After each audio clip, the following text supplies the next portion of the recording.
Hello guys! Welcome to another video lesson explainer. This is your Tataglino, and for today's video, we're gonna talk about the 7 C's of effective communication. Super useful to because whether sa school, sa work, or even sa love life, communication is key. So let's dive in. Imagine group project vibes and your leader says, "Guys, just do what you need to do." Ha? Ang vague, no?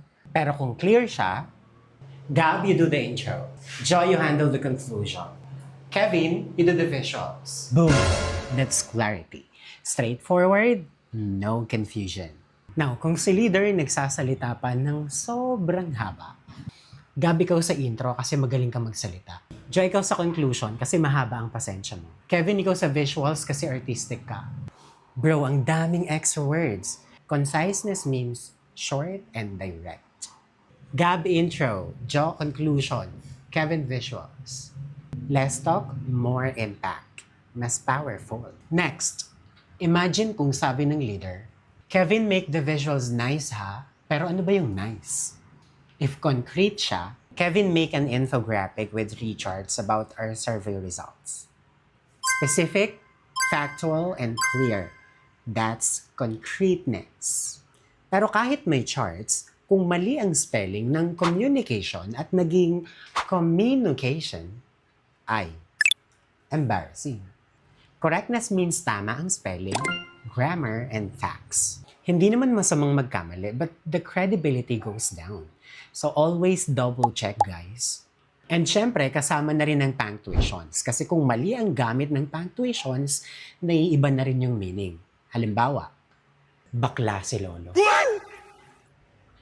Bakla si Lolo. See? One tiny punctuation more can totally change the message. That's why correctness is super important. Words, spelling, grammar, and even punctuations dapat on point. Now imagine kung si leader nagsabing, Kevin, wag mong i-mess up yan ha. Ouch. Courtesy means respect. Mas okay siguro kung, Kevin, I trust your design skills. Excited ako na makita ang output mo.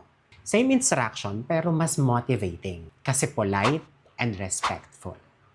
Kung may shy member tapos binigyan mo ng role na mag-present sa 200 people, baka ma-overwhelm siya. Consideration means thinking about their feelings and background. Pwede mong sabihin na you can help with behind the scenes first. Then next time, try to present. Now you're putting yourself in their shoes. And finally, ang kukumpleto sa 7 C's. Completeness. Imagine kung sabi ng leader, submit tomorrow.